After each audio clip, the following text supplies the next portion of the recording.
6절부터 12절까지의 말씀입니다. 사도행전 14장 6절부터 12절까지.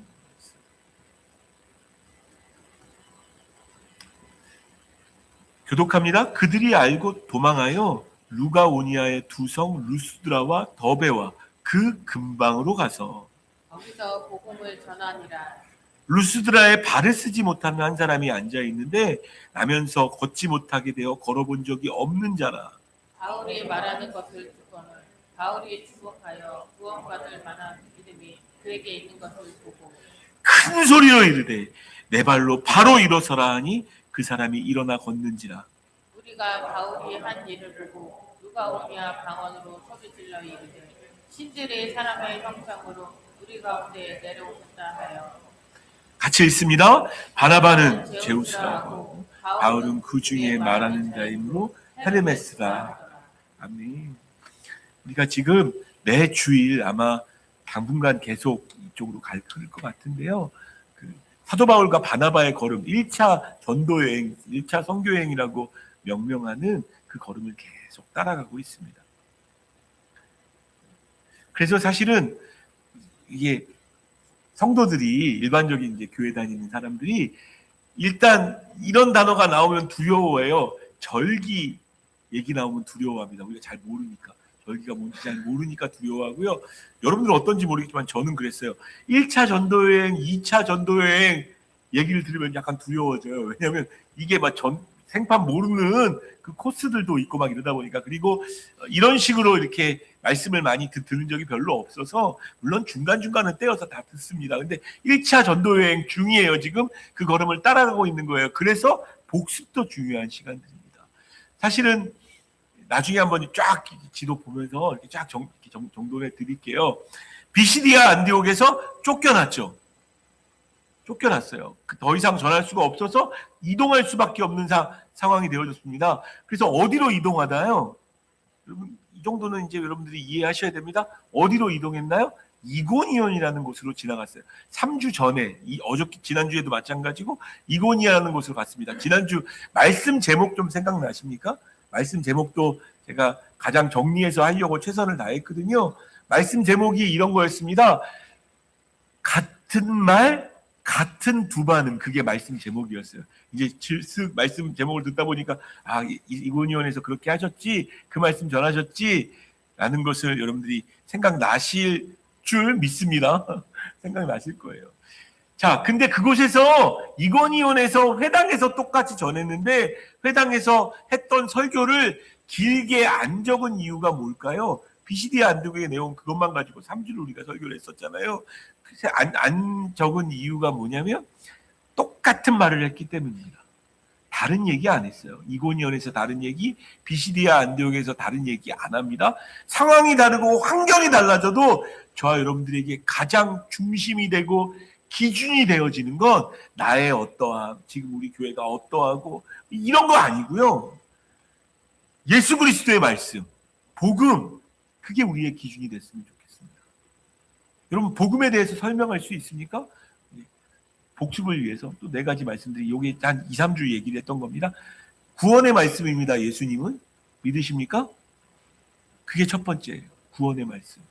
그분을 보내셨는데 그 말씀도 모르고 예수님도 모르는 사람들이 예수 그리스도를 십자가에 못 박혀 죽었고, 그래서 정말 죽으셨어요. 그리고 무덤에 두었습니다. 썩어질 수밖에 없는 상황으로 만드셨어요.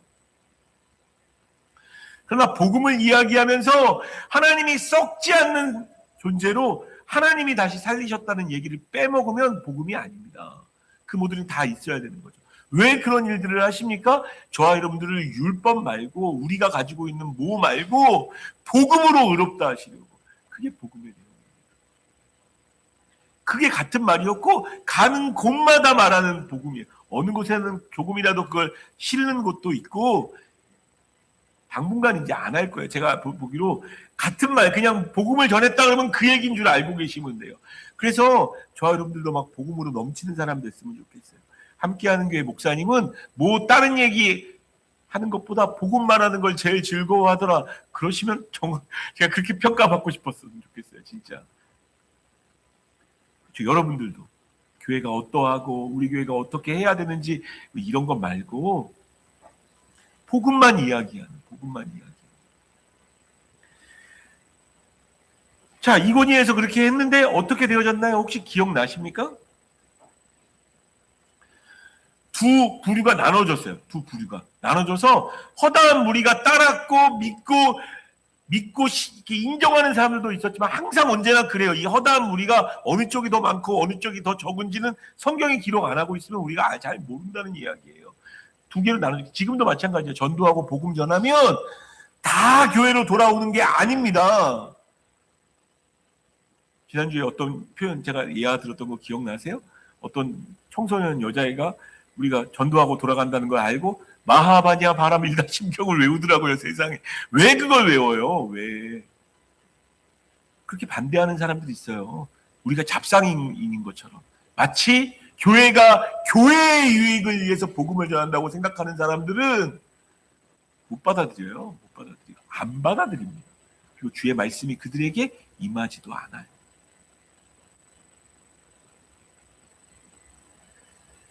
근데 너무 안타까운 건 그때 제일 중요한 말씀은 주어가 바뀌었다고. 지난주 말씀 기억하시면서 제가 이거 정말 중요합니다라고 강조했었는데 주어가 바뀌어서 어떻게 하십니까? 주께서 그 반대하는 사람들에게 나는 진짜 살아있다라는 증거를 보여주시죠. 주께서 증거를 보여주십니다. 그리고 하나님이 친히 자기의 말씀을 증언하셨다라는 이야기가 등장해요. 사실 바울과 바나바가 한 게 맞거든요. 근데 그 이야기를 성경이 그렇게 기록하고 있다는 건 바라기는 우리 함께하는 교회가 26년도에 전도할 때 우리가 전도하는 게 아니고 하나님이 전도하는 일이 됐으면 좋겠습니다. 우리가 전도하면 한계가 있어요.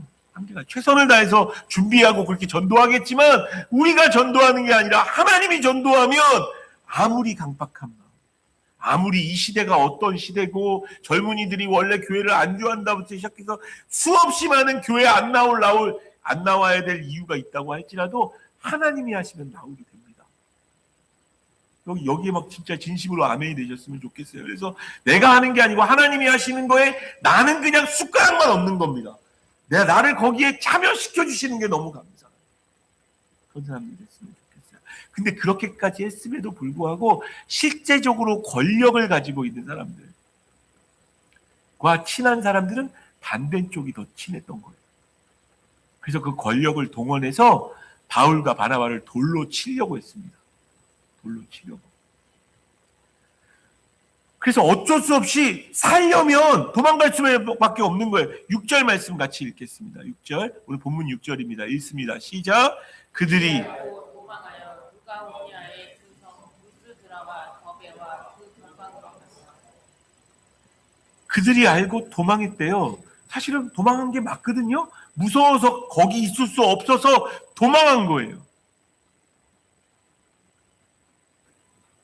근데 여러분들이 가지고 있는 믿음과 여러 그 하나님의 말씀을 다 동원해가지고 이 말씀을 이렇게 해석하는 게 무리가 있을지 한번 생각해 보세요.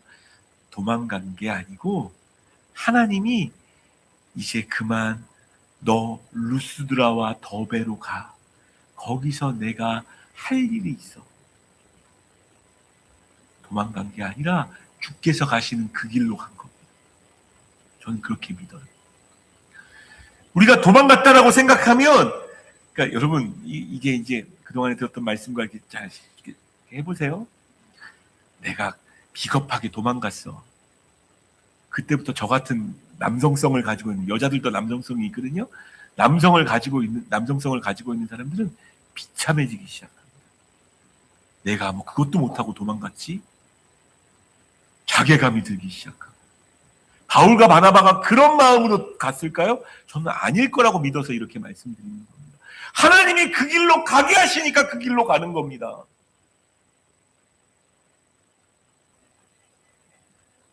눈빛이 네? 그래서 도망했다고 표현돼 있잖아요. 예, 맞아요. 그렇게 겉모습으로 보기엔 그래요. 그러나 제가 보기엔 분명 하나님이 그걸로 가게 하셨다고 믿어요. 그러면 이게 우리의 삶을 대하는 태도입니다. 여러분들이 지금 어디에서 어떤 마음과 어떤 생각을 가지고 그 삶을 지내고 있든지 간에 지금 허락되어진 삶은 하나님이 허락하신 삶입니다. 믿으시는 분들만 아멘. 너무 반응이 없으셔가지고 내가 지금 잘못 말하고 있나 싶어서 지금 한 겁니다. 여러분, 바울과 바나바가 어쩔 수 없어서 간 길이라고 말하지만 그 어쩔 수 없음도 하나님의 허락하심이 없으면 참새 한 마리가 한 아사레온에 팔리는 것도 주님이 허락하시 아니면 안 된다고 이야기하는데, 뭔가 하나님이 허락하시지 않았으면 있을 수 없는 일 아닌가요? 도망갈 수밖에 없는 돌로 치려고 했던 그 상황도 하나님이 허락하시지 않으면 안 생기는 일이었어요.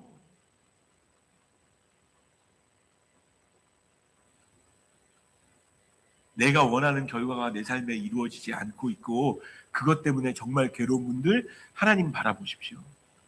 하나님이 내게 이 삶을 허락하셨다면 분명히 그럴 만한 이유가 있는 거예요. 나를 수정하려고 바꾸시거나 아니면 어떤 또 다른 뜻하심이 있어서 그런 건지 모르겠습니다. 그걸 믿기 때문에 7절 말씀이 등장합니다. 같이 읽습니다. 시작. 그래서 복음을 전하니라.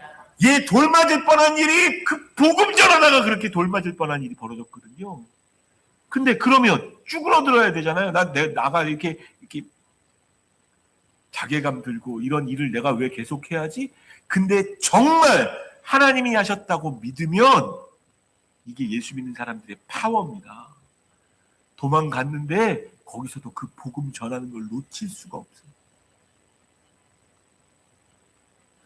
최선을 다해서 막 복음 전했고 최선 다해서 막 돈 들여가며, 그죠? 돈 들여가며 에너지 들여가며 내 시간 들여가며 떡볶이 이번 주에는 제가 듣기로 6kg를 사가지고 여러분 싹 다 나갑니다. 하나도 남지 않고 다 나가요. 그것 때문에 한 영혼이 안 돌아왔고 어떤 한 사람이 속으로 교회에서 해준 떡볶이 치고는 굉장히 맛있다. 여러분 그 마음만 들어도 우리는 성공한 겁니다. 아니 그 6kg 산 그 금액이 얼마인데 우린 그렇게 생각하지 않아요. 하나님이 가장 기뻐하시는 길이라고 생각하면 그냥 하는 겁니다. 그게 바울과 바나바의 마음입니다. 내가 이것 때문에 쫓겨왔지만 또 쫓겨가는 상황이 벌어진다고 할지라도 나는 복음을 전할 거예요. 그래서 루스드라와 더베에서 복음을 전합니다. 바라기는 주님 오시는 그날까지, 저와 여러분들이 주님 앞에 서는 그날까지, 코에 숨이 끊어지는 그 순간까지 이 복음 전하는 주님의 사명이 우리에게 끊어지지 않는 교회 됐으면 좋겠고 여러분 됐으면 좋겠습니다. 루스드라와 더베라는 이 지역은요, 이고니온에서 약 80km 정도 떨어진 곳이래요. 그래서 어떤 이렇게 성경학자는 그냥 걸으면 도보로 24시간하고 반나절 정도, 그 정도가 더 걸릴 거라고 이야기를 합니다. 물론 자는 시간을 포함했는지 안 했는지 그런 건 잘 모르겠어요. 80km 걸을 때 여러분 얼마나 걸리십니까? 80km. 어찌됐든 그런 곳이에요. 루스드라 더베예요.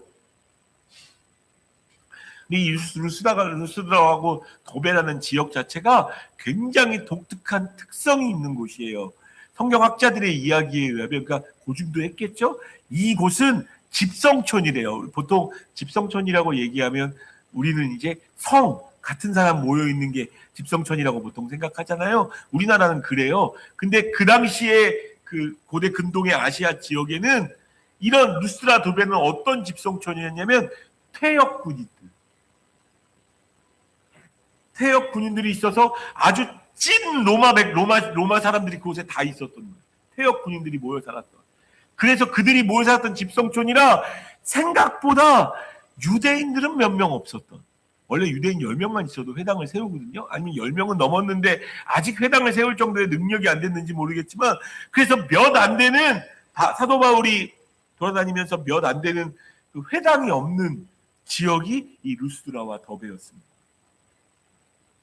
아니 하나님, 이렇게 보다 보면요, 바울의 마음도 그렇고 바울의 마음이 먼저는 유대인이다라고 이야기해서 항상 어딜 가나 회당에 가서 전도했어요. 전도여행을 보시다 보면. 그러니까 항상 회당에 가서, 지금 1차 전도여행의 모든 지역이 그랬는데 여기는 회당에 가서 하려고 그러는데 없는 거예요. 회당 자체가 몇 군데 있어요. 이제 전도여행 전체를 보다 보면 몇 군데가 있습니다. 아니 그러면 전도하기도 쉽지 않은 곳이라는 거잖아요. 회당이라는 곳이 있어야, 게다가 안식일마다 사람들이 모여야 거기서 복음을 전하든지 말든지 해야 될 거 아니에요. 회당이 없어요. 왜 이쪽으로 인도하시고, 목사님이 하나님의 뜻이 있으니까 보내신 거 아니냐고 아까 그렇게 얘기하셨잖아요. 왜 이렇게 힘들고 어려운 곳으로 보내시는가? 근데 저는 믿어요. 하나님이 천국 땅에 함께하는 교회를 세운 이유도 분명 이유가 있어서, 여러분들과 함께 말씀 나누고 가족 이루고 하나님 영광 드리라고 하나님이 우리에게 주셨다고 저는 믿습니다. 뿐만 아니라 그럼에도 불구하고 우리에게 왜 계속 전도의 열정을 불러일으키고 계시느냐? 이 땅에서 구원받아서 하나님 백성이 될 사람들이 있어서 보내신 거예요. 그렇다면 여러분은 뭘 궁금해해야 되냐면, 루스드라와 더베로 회당도 없는 곳에 가서 복음을 전했다고 했는데, 첫 번째 어디서 복음을 전했을까? 이게 좀 물음표를 꽂히는 것도 좋은 묵상의 방법이에요. 어디서 전했을까요? 성경에 안 나와서 모릅니다. 어딘지 전혀. 그런데 이건 확실해요. 회당이 없으니까 회당은 아닌 거예요. 그죠? 그렇다면 이제 목사님 그렇게 말하면 너무 답답해요. 좀 더 가르쳐 주세요. 아마 광장이나 시장이지 않을까가 제 생각입니다. 정확한 답변은 아니고, 성경에 안 나와니까. 보통 대부분의 그 고대 근동 지역에는 사람들이 모일 수 있는 광장이 있었어요. 그리고 시장도 시장 앞에 광장이 있거나 그런 경우가 좀 많이 있었기 때문에 그랬을 가능성이 있어요. 거기서 복음을 전합니다. 놀라운 사실은 그랬기 때문에 이 사람을 만날 수 있었던 겁니다. 8절 같이 읽겠습니다. 8절 같이 읽습니다. 시작. 루스드라의 방을 씻지 못하는 한 사람이 앉아 있는데 남에서 걷지 못하게 되어 걸어본 적이 없는 자라. 한 사람이 있는데 걷지 못하는 한 사람이 있다는 거예요. 한 사람이 앉아 있었어요. 나면서부터 걷지 못하게 됐어요. 그러니까 선천적 장애인이죠. 그리고 걸어본 적이 없대요. 이 사람이 뭐 노력을 안 해서 걸어본 적이 없는 게 아니잖아요. 그냥 선천적으로 걸어본 적이 없어. 여러분, 너무 우울한 사람이잖아요, 이 사람. 그러니까 인생 자체를 이렇게 표현해도 괜찮을 것 같아요. 태어나면서부터 지금까지 내 삶은 절망. 아무런 소망도 없어. 그렇지 않겠어요? 걷지도 못해. 다른 사람 걷는 것만 봐도 부럽고, 서 있는 것만 봐도 부러워. 엉덩이에는 아마 오래 앉아 있어가지고 생기는 각종 진물들이 있었을 거고. 선천적인 장애인. 선천적인. 삘이 딱 오시면 좋은데. 성경을 좀 이렇게 보시는 분들. 여러분, 이 사람에게 복음 전하라고 루스드라와 더베로 보내신 겁니다. 왜냐하면 회당에서 전했으면 이 사람 회당 못 들어가거든요. 아세요? 이스라엘 백성들의 교만이, 유대인들의 교만이 얼마나 컸냐면, 적어도 선천적인 장애인들은 하나님께 재앙받은 사람이다. 그럼 맞습니까? 그럼 우리 아버지는 어떻게 해요? 우리 아버지도 약간 장애가 있으시거든요. 우리 아버지는 어떻게 해요? 그들하고는 같이 있지도 못하고 회당에 못 들어갑니다. 밖에 나와서 광장에서 복음을 전했기 때문에 이 사람하고 말이 통하고 대화가 되어지는 거예요. 바라기는 제 안에도 있거든요. 좀 좋은 사람, 네? 경제적으로도 좀 훌륭한 사람, 이렇게 뭐죠? 말귀도 좀 알아듣는 사람, 그런 사람들이 있었으면 좋겠다라는 마음이 아주 없다라고 말하면 하나님한테 혼날 것 같아서 제 안에 조금 있어요. 조금, 때로 가끔. 근데 여러분, 제가 아주 조심스럽게 여러분 여쭤볼게요. 여러분 자신에게 물어보세요. 여러분들도 좋은 사람만 있는 교회에 있었으면 좋겠다라는 생각 혹시 있지 않으세요? 기왕이면 좀 돈 좀 있는 사람 교회 좀 있었으면 좋겠다. 바람이 있는 건 저도 그랬으니까 여러분들에게 뭐라고 정지할 수는 없어요. 근데 말씀을 듣다 보니까 이건 뭡니까? 하나님 앞에서 교회가 아닙니다. 그건 더 이상. 그냥 예수 그리스도에 대한 지식을 가지고 있는 그래서 믿기로 선택한 더 이상 교회가 아니에요. 유대인들의 공동체고 회당일 뿐이에요. 진짜 그냥 회당. 때로는 회당이 없는 곳이 그래서 더 유익한 거예요. 바라기는 우리는 유대인들이 가졌던 그 교만과 그 말도 안 되는 일들이 교회 가운데 있지 않았으면 좋겠습니다. 알게 모르게 우리가 기준을 세우고 그 기준에 미치지 못하는 사람들을 정말 알게 모르게, 이게 진짜 무서운 거예요. 까대요. 제가 좀 센 표현 써서 죄송합니다. 까대요. 아무리 생각해도 제 안에도 있는데 이거 정말 하나님을 기쁘시게 사람을 복되게 하는 정말 그런 교회라면 없어져야 될 이야기. 아프더라도 내 안에 그게 조금이라도 남아있으면 아프더라도 빼내야 되는 거예요. 안 그러면 그래서 하나님이 루스드라와 더베 회당도 없는 그 퇴역 군인들이 모였던 그 장소로 보내신 거예요. 누구 때문에요? 이 나면서부터 선천적으로 장애인이었던 이 사람 만나게 하신 거예요. 걸어본 적이 없는 사람이에요. 절망 아니었겠어요? 평생? 9절 바울이 말하는 것을 듣거늘, 그러니까 그 사람 얘기를 하다가 바울이 말하는 것을 듣거늘, 그러니까 그냥 이게 한 사람인지 여러 사람인지 성경이 기록 안 하고 있어서 정확히 모르겠어요. 여러 사람일 가능성이 많아요. 문맥적으로 보면. 왜냐하면 그 모습을 보고 나중에 막 제우스다 헤르메스다라고 많은 사람들이 있었으니까 아마 광장에서 얘기해서 그만 것을 보는 사람들이 있었을 것 같아요. 문맥상 보면. 근데 성경이 기록하지 않는데 어떤 부분은 우리의 상상력을 동원해야 돼요. 그런데 바울이 말하는 것을 듣거는이라는 말이 이게 뭐지라고 이야기하는데, 헬라어 원어를 보면요, 성경에 번역되지 않은 원어가 하나 있는데 단어가 하나 있어요. 그 단어가 헬라어 원어로 후토스라는 뜻입니다. 후토스라는 이게 무슨 뜻이냐면 바로 이 사람이 바울이 말하는 것을 듣거늘이라는 뜻입니다. 바울이 이 사람이 말하는 게 뭐예요? 그 선천적인 장애인에게 복음이 들렸다는 이야기입니다. 듣고 있다는 거예요. 여러 사람이 했는지 여러 사람일 가능성이 더 많다 그랬어요. 근데 그 중에서 진짜 하나님의 말씀을 듣고 있는 사람 중에 한 사람이 이 선천적인 장애인이었다는 이야기예요. 로마서 10장 17절 말씀. 로마서 10장 17절 같이 읽습니다. 시작. 로마서 10장 17절 같이 읽습니다. 시작. 그러므로 믿음은 그리스도에서 나며 들음은 그리스도의 말씀으로 말미암았느니라. 성경은 듣는 것을 굉장히 중요시 여깁니다. 듣는 것을 굉장히 중요시 여깁니다. 그러니까 들어야 믿을 수 있다라고 말하는 거죠. 들어야 믿을 수 있다라고 말하는 거죠. 아무튼 들었어요. 근데 여러분, 문맥적으로 보면 이 선천적 장애인이 이렇게 들은 걸까요? 그냥 한 귀로 듣고 한 귀로 흘려버리도록 그렇게 듣는 걸까요? 아니요. 저는 아니었다고 생각해요. 마태복음 4장 4절에 보면 성경이 왜 이렇게 듣는 걸 중요시 여기냐면 이렇게 듣는 걸 중요시 여기는 겁니다. 마태복음 4장 4절 같이 읽습니다. 시작.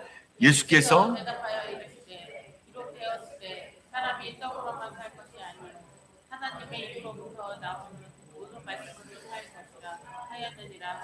사람이 떡으로만 살 것 아니라 이게 돌로 떡이 되라는 마귀의 시험 중에서 예수님이 고백한 얘기거든요. 여기서 떡으로 산다는 얘기는 뭡니까? 떡을 먹으면서 그걸로 에너지를 얻어서 산다는 얘기잖아요. 제가 뭐 해석을 잘못한 겁니까?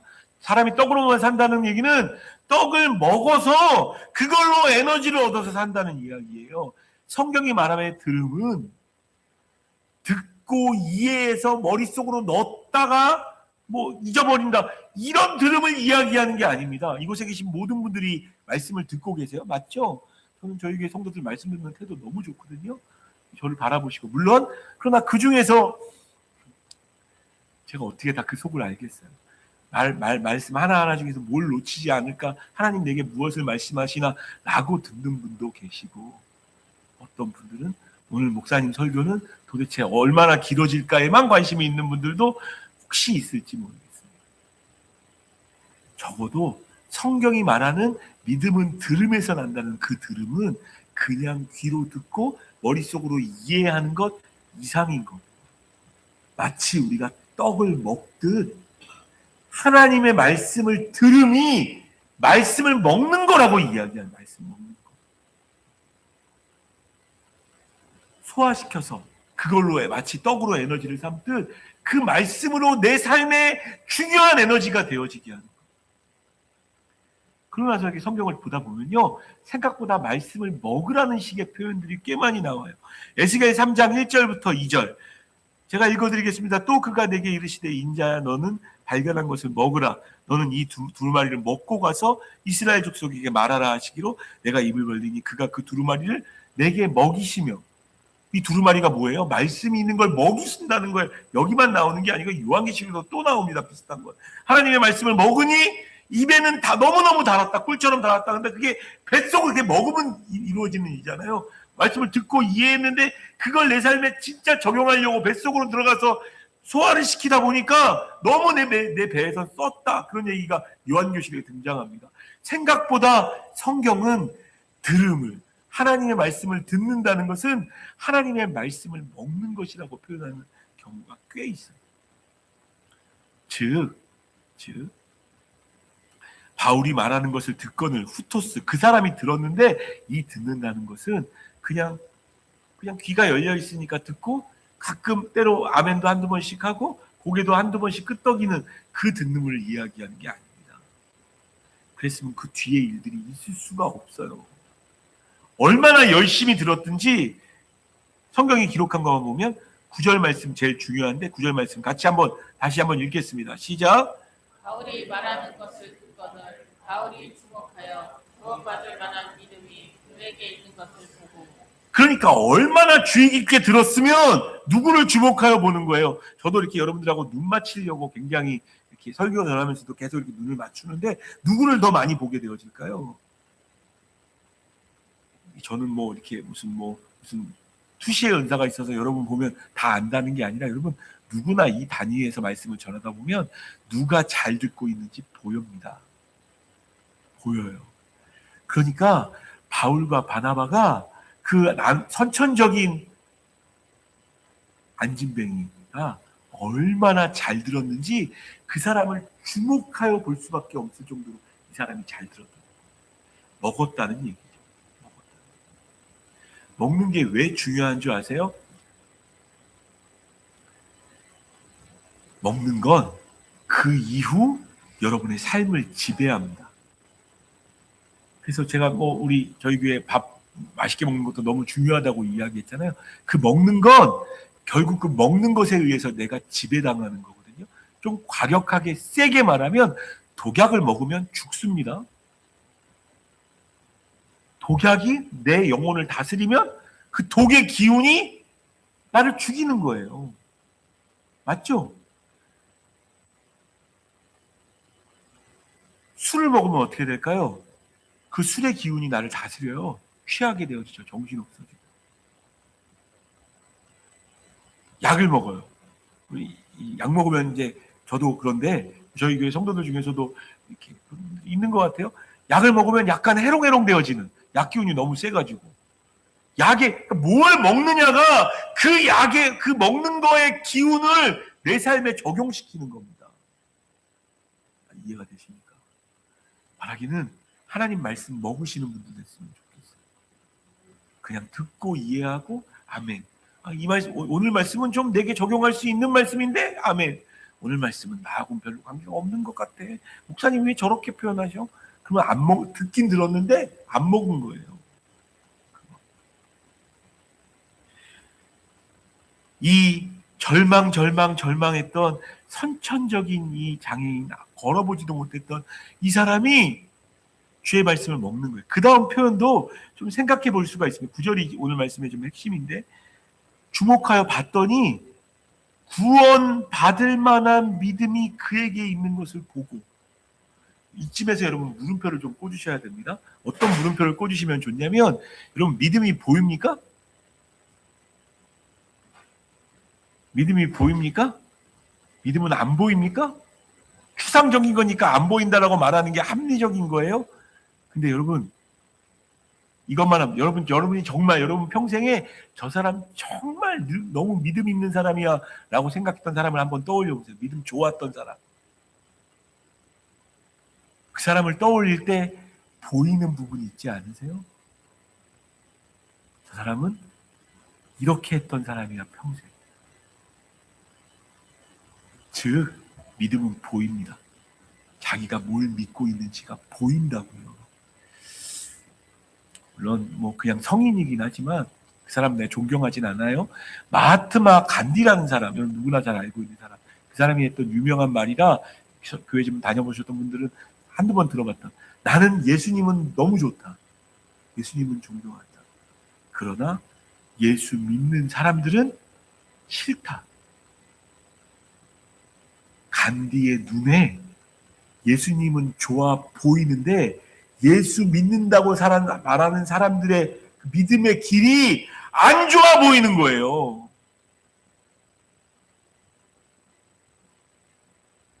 믿음 보인다고요. 믿음 보인다고요. 저는 믿음은 보인다고 생각해요. 우리 마음속에 가득한 그게 보여요. 이 설교를 더 길어질 것 같아서 좀 짧게 해야 되는데 누가복음 10장에 보면요. 아주 정말 부러운 청년이 나와요. 어렸을 때부터 다 지켰고 할 거 다 했던 유대인 청년이에요. 이 사람이 와가지고 저 다 지켰습니다. 그랬더니 예수님이 질문해요. 그렇다면 뭘 어떤 계명의 그게 뭐냐 했더니 그것도 아주 정확하게 말해요. 하나님 사랑하는 거고 이웃을 내 몸과 같이 사랑하는 겁니다. 라고 얘기하면서 다 얘기할 수는 없지만 이 부분만 봅시다. 29절 10장 29절 읽겠습니다. 시작. 그 사람이 자기를 옳게 보이려고 예수께 여짜오되 그러면 내 이웃이 누구이니까. 아니 얼마나 자연스러운 논리의 전개예요. 이 사람이 질문할 수 있잖아요. 내 이웃은 누굽니까? 라고. 이웃을 사랑하는 거니까. 도대체 이웃이 누구입니까? 나는 그 사람에게도 다 했습니다라는 얘기를 하려고 하는 거였죠. 그죠? 성경 표현이 재밌다고요. 그 사람의 의도가 보이니까 예수님이 그 사실을 아셨다는 거예요. 그 사람의 진짜의 믿음은 자기를 옳게 보이는 게 제일 중요한 방향성이었어요. 그게 보인 거예요. 그게 보인 거. 그래서 다 얘기할 수는 없지만 그 강도받은 한 사람, 그래가지고 피투성이가 돼가지고 죽어가고 있는 그 한 사람의 얘기를 꺼내는 겁니다. 제사장은 그냥 지나갑니다. 그 당시 제일 거룩하라고 얘기했던 레위인도 그냥 지나갑니다. 사실 이 말씀은 저한테 굉장히 이렇게 아픔이 된 말씀이에요. 아, 나도 지나갔구나. 예수님은 뭐라고 이야기하나요? 그 당시에 지옥의 불쏘시개로 만들었다고 모욕하던 유대인들 모두가 모욕하던, 심지어 어쩌면 이 나면서 선천적인 장애인이었던 그를 회당에도 안 들여보냈던 그에 대한 어떤 얘기일 수도 있을 것 같아요. 근데 그 사마리아인이 어떻게 합니까? 이 피투성이 난 이 사람을 이 선한 사마리아의 비유라고, 너무 유명한 비유라서 여러분 다 선한 이웃, 선한 사마리아인 다 이 비유거든요. 가서 다 수습해주고 여관으로 데리고 가요.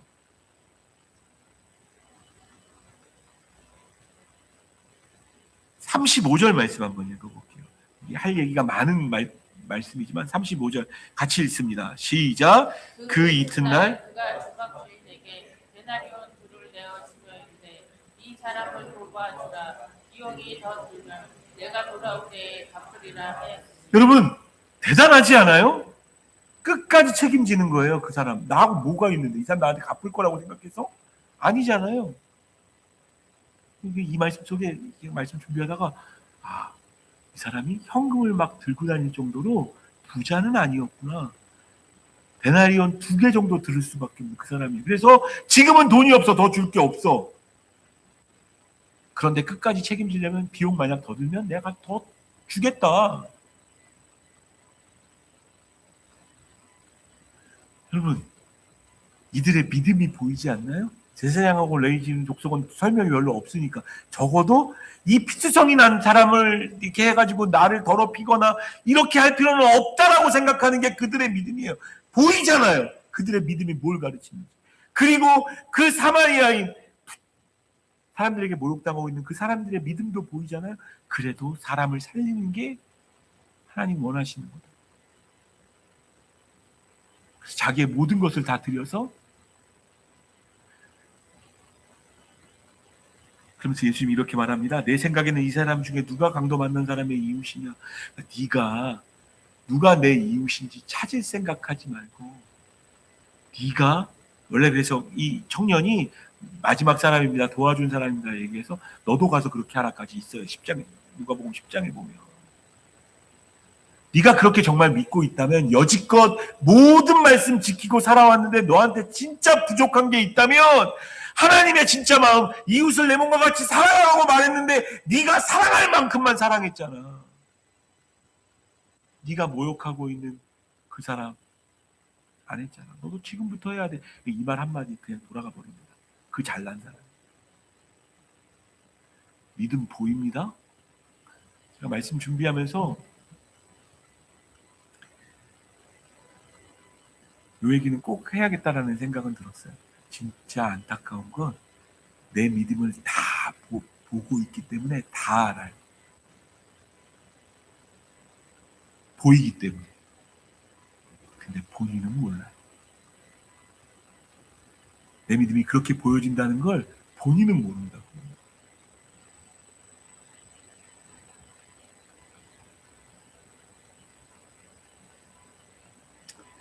조금 더 진행해야 말씀을 마무리할 수 있을 것 같아서 오늘 말씀이 조금 길어지는 것 같아서 죄송합니다. 내용이 별로 많지는 않은데요. 주목하여 구원을 받을 만한 믿음이 있는 게 보였다는 얘기는 얼마나 열심히 들었으면 그가 어떻게 성령님께서 말씀해 주셨겠죠. 이 사람 너무 잘 듣고 있고 이 사람 구원받을 수 있어.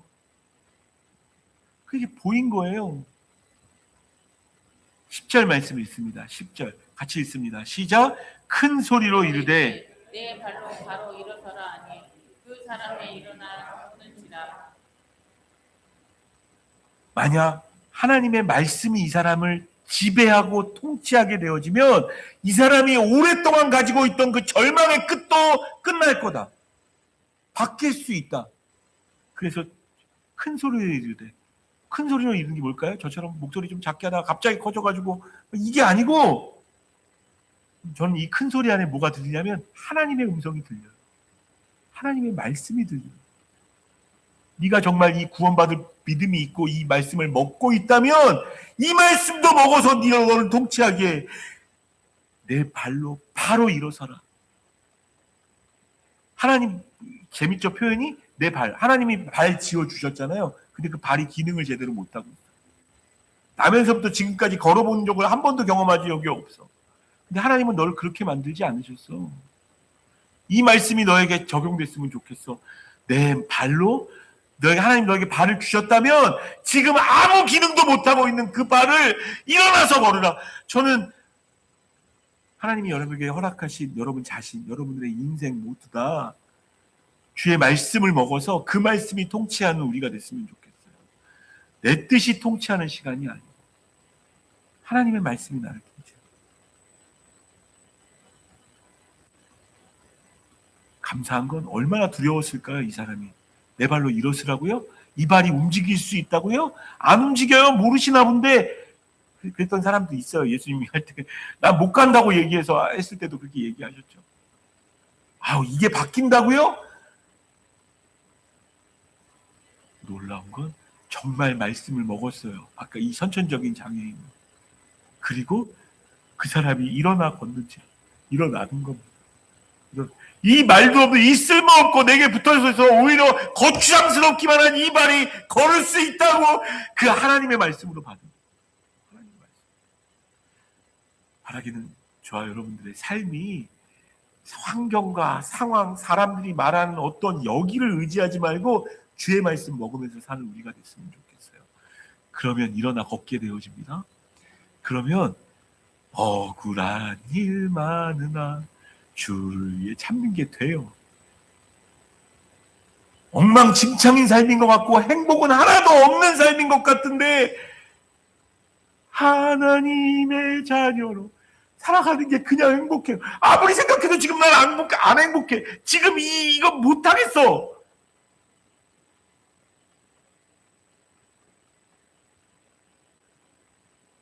하나님의 말씀을 먹고 그 말씀이 나를 통치하게 하면, 그 복음이 나를 통치하게 하면 여러분 삶에 어떤 어려움이든 바뀔 수 있습니다. 바뀔 수 있어요. 바뀌는 거예요. 일어나 걷는 거예요. 여러분들 적어도 하나님의 말씀이 선포되어졌는데 이 사람이 안 될걸요. 이러고 있으면 못 일어났을걸요. 근데 이 사람이 하나님의 말씀을 먹으니까 그냥 듣고 이해하고 이건 아닐 거야 라고 판단하지 아니하고 주의 말씀이 그러하다면 일어나 걷겠습니다 라고 순종한 이 아름다운 일들이 이루어지잖아요. 원래 11절 12절 사실은 추가 말씀까지 다 준비해 놨거든요. 근데 하나님이 저에게 어젯밤에 말씀하셨어요. 여기까지만 전해. 그리고 11절 12절은 크리스마스 말씀이야. 이렇게 저에게 말씀해 주셨어요. 궁금하시죠? 도대체 뭔 얘기인데 이 11절 12절로 어떻게 크리스마스 말씀을 말씀하려고 하시나? 궁금하시면 크리스마스 11시 예배 때 꼭 오십시오. 행복, 그러니까 세상이 말하는 행복이 아닙니다. 예수 그리스도를 믿다면 말씀이 말하는 그 행복, 이 행복 찬양하면서 오늘 말씀을 봅시다.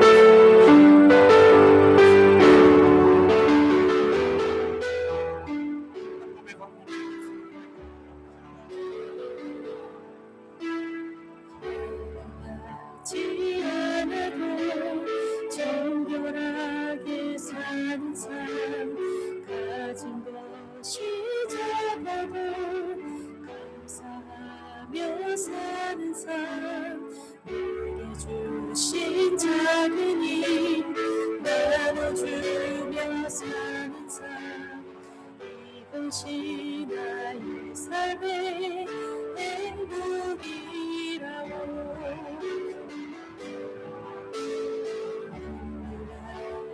많지만 기도할 수 있는 것 억울한 일 많으나 주를 위해 찾는 것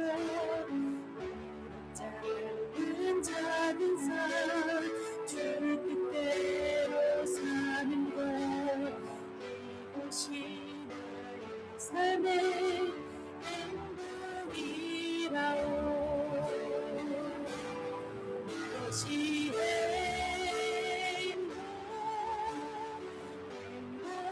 행복이라고 세상을 알 수 없는 하나님 선물 이것이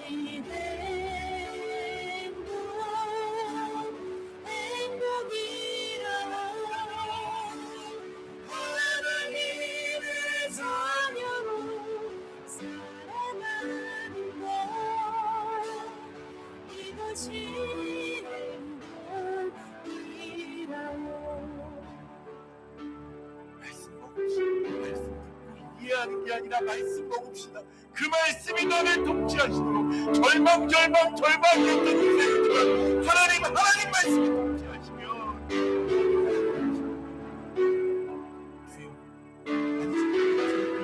일어나라고 말씀해 주시고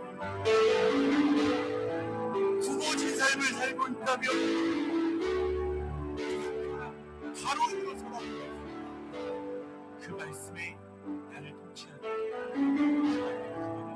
그런 내 삶 되어지게 해달라고, 그런 우리 가족 되어지게 해달라고, 그런 함께하는 교회 되어지게 해달라고 주여 한번 외치고 함께 고백으로 기도합니다. 주여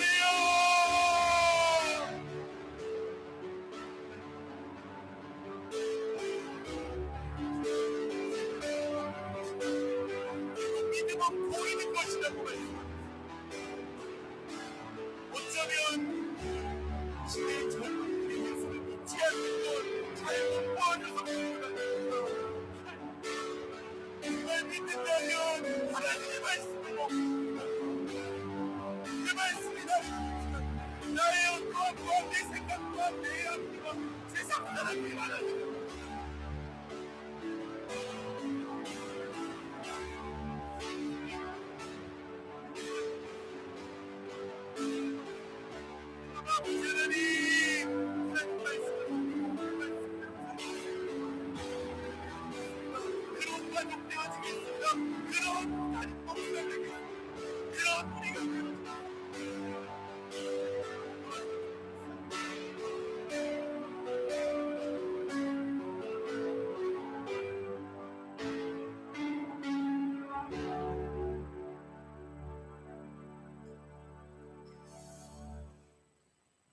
루스드라와 더베로 보내신 것, 절망이었던, 태어나면서 지금까지 절망이요, 자기도 절망이었고 딴 사람에게도 절망을 심어줬던 그 사람 일으켜 세우시려고, 그가 복음의 말씀을 듣게 하시려고 하나님의 놀라운 섭리 가운데 루스드라와 더베로 보내셨다고 말씀을 나누었습니다. 하나님, 내게 주어진 어떤 환경과 상황이 어떠하든지와 관계없이 하나님의 섭리가 내 삶 가운데 흐르고 있음을 믿음으로 상황과 관계없이 말씀을 먹고 그 말씀이 나를 통치하게 만드는 한 사람 한 사람 되어지도록 주여 인도하여 주십시오. 믿음은 어떤 모양으로도 보이기 마련입니다. 나만 안 보인다고 생각하지만 다른 사람은 다 보고 있습니다. 하나님도 보고 계십니다. 주여, 원하오니 말씀 먹음으로 그 말씀이 믿음 되어져서 일어나 걷는 우리 되어지게 하여 주시옵소서. 우리 가정을 그렇게 만드시고 함께하는 교회를 그렇게 만드시며, 그래서 예수 그리스도가 주시는 그 복음의 행복이 우리의 삶 가운데 넘쳐나는 우리 되어지게 하여 주시옵소서. 의지합니다. 예수 그리스도의 이름으로 기도드립니다. 마음 드리며 찬양하면서 주님께 예물 드리겠습니다. 나의 모습, 나의 소유, 주님 앞에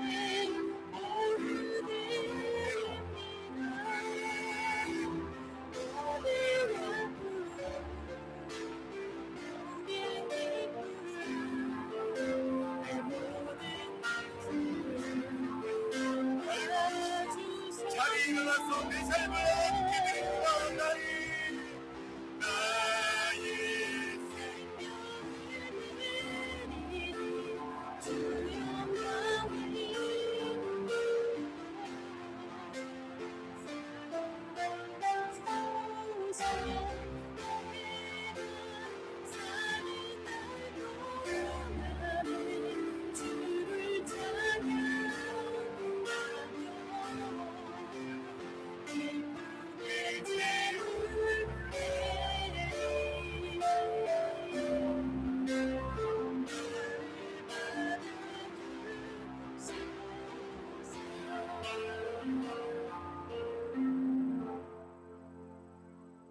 주님, 주 앞에 예물 드리며 어쩔 수 없이 돈에 영향을 받을 수밖에 우리들임이 느껴져서, 그래서 더욱더 하나님이 주인이시라고, 돈이 나를 다스리지 못하게 하라고 예물 드립니다.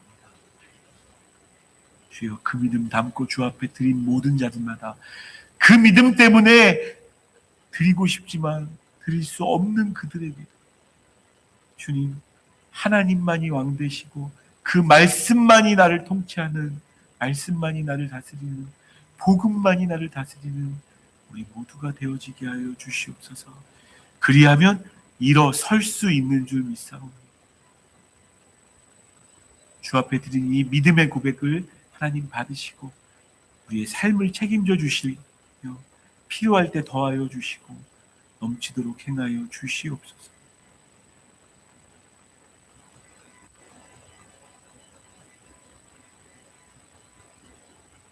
죄로 인하여 죽을 수밖에 없고 마귀에게 묶여서 이리 끌려다니고 저리 끌려다니고 절망인 삶을 살 우리를 향하여 그렇게 안 되게 하시려고 이 땅에 오셔서 죽으시고 부활하신 우리 주 예수 그리스도의 크신 은혜와 아버지 하나님의 끝까지 사랑하심과 성령 하나님의 말씀이 나를 통치하게 하시는 교통하심을 함께 예배하며 하나님께 영광 올려드리고, 여러 이유로 함께 예배하지 못한 그들에게도, 앞으로 우리와 함께 예배할 그 수많은 영혼들에게도 영원토록 함께 계시기를 간절히 축복하고 기도하옵나이다. 감사합니다.